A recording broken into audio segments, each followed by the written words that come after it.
बिना समय गवाए हम लोग सबसे पहले रिवीजन करते हैं सेक्शन 1 का। सेक्शन 1 कहता है 4 चीज़ों के बारे में। Short title, company act 2013, extent whole of India, commitment, central government may appoint different provisions on different dates. It's not compulsory that all provisions will apply in once. और एप्लीकेबिलिटी क्या applicable यह है मतलब companies incorporated under the companies act 2013 या any previous company law या फिर insurance company, banking company, electricity company और क्या बोलते हैं इसको, एनी स्पेशल कंपनी जो कि किसी स्पेशल एक्ट के द्वारा बना है या फिर एनी एंटिटी जो कि सेंट्रल गवर्नमेंट के नोटिफिकेशन द्वारा बताया गया है, उस पर यह अप्लाई होगा। और इस समय एक ट्विस्ट क्या है, इस समय ट्विस्ट यह है कि इन सबका अपना अपना एक एक्ट है।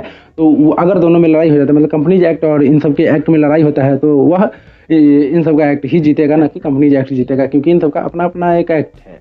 अब बात करते हैं डेफिनेशंस के बारे में। Section 2 clause 20 company. Company means a company which is incorporated under the companies act 2013 या एनी प्रीवियस कंपनी लॉ। और let's talk about section 2 clause 11 body corporate या कॉर्पोरेशन के बारे में। तो body corporate includes foreign company which is incorporated outside India, does not include cooperative society and any other body corporate central government notified by central government, जो central government के द्वारा notified है। अब बात करते हैं section 2 clause 87 subsidiary company. Subsidiary company मतलब ऐसा कंपनी जो किसी और कंपनी के साथ रिलेशन में है और जिसका कोई होल्डिंग कंपनी है। होल्डिंग कंपनी मतलब जिसका मैक्सिमम जो controlling of the composition of board of directors होगा ये सब्सिडरी कंपनी में, या फिर 50% मोर देन 50% जो है वोटिंग पावर राइट्स होगा इसका होल्डिंग कंपनी का सब्सिडरी कंपनी में। नॉर्मली इक्विटी शेयर होल्डर्स के पास ही वोटिंग राइट्स होते हैं, लेकिन कभी कभी प्रेफरेंस शेयर होल्डर्स के पास भी किसी एक्सेप्शनल केस में राइट्स मिल जाते हैं। और यह जो होल्डिंग और सब्सिडरी का रिलेशन है, यह रिलेशन रिकॉग्नाइज्ड कंपनी के बीच में ही होगा और यह इनडायरेक्टली या डायरेक्टली भी हो सकता है, जरूरी नहीं कि डायरेक्टली ही हो। मतलब ए अगर होल्डिंग है बी का, बी अगर होल्डिंग है सी का, तो ए और सी में भी होल्डिंग सब्सिडरी का रिलेशन है।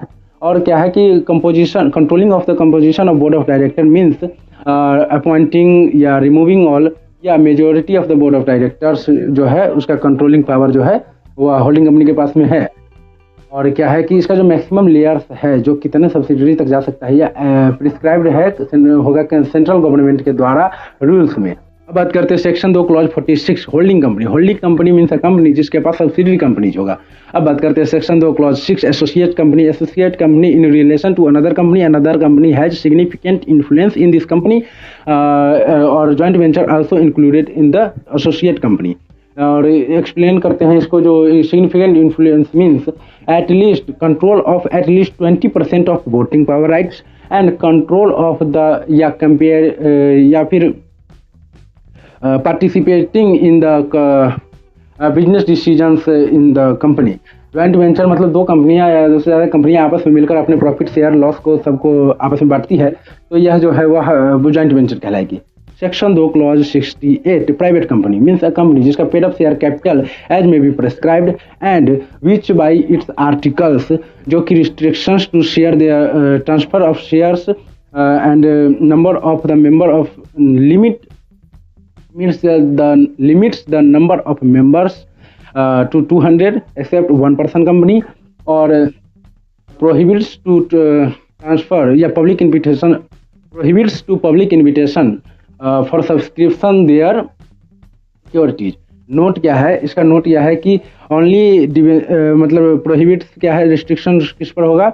Equity share and preference share के ट्रांसफर पर, but does not on debentures. और क्या है कि यह जो है इसका दो ज्वाइंट मेंबर है उसको एक मेंबर काउंट किया जाएगा। मतलब दो ज्वाइंट मेंबर मिलकर अगर एक शेयर खरीदता है तो उसको एक ही मेंबर माना जाएगा। और अब बात करते हैं कि यह जो है इसमें इंक्लूड किसको नहीं किया जाएगा, मतलब इसके मेंबर्स में किसको इंक्लूड नहीं किया जाएगा? तो करंट एम्प्लॉयज जो कि मेंबर भी है उस कंपनी का, या फिर फॉर्मर एम्प्लॉयज जो कि पहले एम्प्लॉय था और अब काम छोड़ दिया है लेकिन फिर भी मेंबर है, उसको भी काउंट नहीं किया जाएगा। Section 2 clause 71 public company means a company which is not a private company. जी हाँ, मतलब रियल इंटरप्रिटेशन बताए तो यह है कि इस पर कोई लिमिट नहीं है अपने शेयर के ट्रांसफर करने का, इस पर नंबर ऑफ मेंबर का लिमिट नहीं है, इस पर पब्लिक ऑफर का भी कोई लिमिट नहीं है, पब्लिक ऑफर भी निकाल सकता है बेझिझक। और अब बात करते हैं सेक्शन 2 क्लॉज और हाँ, पहले बात करते हैं डीम्ड पब्लिक कंपनी। मतलब एक प्राइवेट कंपनी होता है, पब्लिक कंपनी होता है और एक डीम्ड पब्लिक कंपनी होता है। मतलब जैसे कि कोई प्राइवेट कंपनी जिसका जो होल्डिंग कंपनी है वह एक पब्लिक कंपनी है, तो हम उस प्राइवेट कंपनी को भी पब्लिक कंपनी ही मानेंगे। मतलब कि चाहे भले ही उसके जो आर्टिकल्स है उसमें वह प्राइवेट कंपनी लिखा हो, लेकिन उसका होल्डिंग पब्लिक है तो उसको हम डीम्ड पब्लिक कंपनी मान लेंगे। और अब बात करते हैं section 2 clause 62 one person company. One person company मतलब सिंपली समझे तो जिसका एक ही मेंबर है, जिस कंपनी का एक ही मेंबर है वह वन पर्सन कंपनी है। अब बात करते हैं section 2 clause 21 company limited by guarantee. मतलब means a company having the liability of its member limited by the memorandum up to the unpaid up to the guaranteed amount. और इसका जो called up होगा वह होगा बाइंडिंग अप के दौरान। और सेक्शन 2 क्लॉज 22 कहता है, सेक्शन 2 क्लॉज 22 कहता है company limited by share same as company limited by guarantee. उसमें गारंटीड अमाउंट तक अनपेड जो गारंटीड अमाउंट था उस पर उसको कॉल अप करेंगे, और इसमें जो अनपेड शेयर होगा उस पर हम कॉल अप करेंगे। मतलब कि means a company having a liability of its members limited by the memorandum up to unpaid amount on shares. अब बात करते हैं सेक्शन 2 क्लॉज 92 अनलिमिटेड कंपनी के बारे में। Unlimited company means a company not having any limit of the liability of its members. Let's talking about section 2 clause 40 जो कि कहता है फाइनेंशियल स्टेटमेंट के बारे में। फाइनेंशियल स्टेटमेंट्स में इंक्लूड है balance sheet, profit and loss account, और नॉट फॉर प्रॉफिट ऑर्गेनाइजेशन के लिए income and expenditure account, cash flow statement और changes in equity, statement of changes in equity if applicable, अगर उस कंपनी में एप्लीकेबल होगा तो, या फिर एक्सप्लानेटरी नोट एक इंपॉर्टेंट नोट है। इंपॉर्टेंट नोट क्या है? One person company, small company, dormant company या प्राइवेट स्टार्टअप कंपनीज में not include cash flow statements in their financial statement.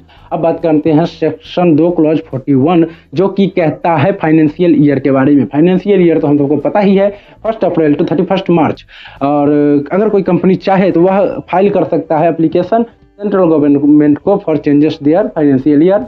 और अगर मान लो कि कोई कंपनी 1 जनवरी को बना है, फिर भी उसका जो फाइनेंशियल ईयर एंडिंग होगा वह 31 मार्च ही होगा, अगर वह इस फाइनेंशियल ईयर को मानता है। 1 अप्रैल टू 31 मार्च अगर सेंट्रल गवर्नमेंट के द्वारा अगर एप्लीकेशन देकर वह इसको नहीं चेंज किया है तो। अब बात करते हैं section 2 clause 45 government company. Government company को जानने का 2 तरीका है, जिसका not less than 51% paid up share capital held by central government या स्टेट गवर्नमेंट या दोनों, मतलब पार्टली सेंट्रल गवर्नमेंट और पार्टली स्टेट गवर्नमेंट, मतलब दोनों के द्वारा जो होगा। या फिर अगर कोई सब्सिडरी है किसी गवर्नमेंट कंपनी का तो हम उसको भी गवर्नमेंट कंपनी ही मान लेंगे। अब बात करते हैं सेक्शन 2 क्लॉज 85 स्मॉल कंपनी के बारे में। Small company means a company not a public company जिसका paid up share capital does not exceed 4 crore and turnover does not exceed 40 crores. Nothing in this clause shall apply to holding company, subsidiary company, Section 8 company and any other company या body corporate governed by any special act. चलिए हमारा preliminary chapter खत्म हुआ। तो थोड़ा मैं अपने setup के बारे में बताता हूँ। ये जो माइक है वह माइक मैंने लिया नहीं, बल्कि मेरे पापा और भैया जो है वह सिंगर है, तो मेरे पास हारमोनियम, ढोलक, माइक, स्पीकर सब कुछ है। तो मुझे रिकॉर्डिंग करने में ना जब ऐसे ही रिकॉर्ड करता था तो थोड़ा आवाज़ अच्छा नहीं आता था, तो मैंने सोचा कि कुछ दिमाग लगाया जाए। तो मेरे पास जो था उसका मैंने यूज़ किया। उसका यूज़ क्या किया, जैसे ये देखो, ये मेरा सेटअप है, मतलब ये मोबाइल है जिसे मैं रिकॉर्ड करता हूँ और इसमें तार जुड़ा हुआ है। यह रिकॉर्डिंग यहाँ पर आवाज़ फिल्टर होता है, मतलब, और ये स्पीकर है। मतलब मैं जो भी इस माइक में बोलता हूँ, जो भी इस माइक में बोल रहा हूँ वह इस स्पीकर में जा रहा है आवाज़, और इस स्पीकर के थ्रू यहाँ से आकर यहाँ पर थोड़ा फिल्टर होता है और यहाँ से फिल्टर होके मेरे इस वीडियो में मतलब मेरी आवाज़ क्लियरली आ रही है। तो हाँ, तो अच्छा है, मतलब अब आवाज़ थोड़ा क्लियर आ रहा है, मतलब मज़ा आ रहा है। चलिए मिलते हैं फिर अगले वीडियो में। अगले वीडियो में हम क्या करेंगे, अगले वीडियो में जो भी हमने पढ़ा है उसका mega case study with question का राइटिंग प्रैक्टिस करेंगे। मतलब ऐसा क्वेश्चन सॉल्व करेंगे जिसमें जितना भी प्रिलिमिनरी चैप्टर का आएगा, सारे सेक्शंस, क्लॉजेस, सब कुछ उसमें कवर हो जाएगा। तो stay tuned on this channel, subscribe कर लीजिएगा और क्या बोलते हैं बेल आइकन भी दबा दीजिएगा, और वीडियो अच्छा लगा तो लाइक कर दीजिएगा और इसको सुनते रहिएगा, थोड़ा बहुत आपको याद हो ही जाएगा। चलिए मिलते हैं अगले वीडियो में, तब तक के लिए जय श्री राम।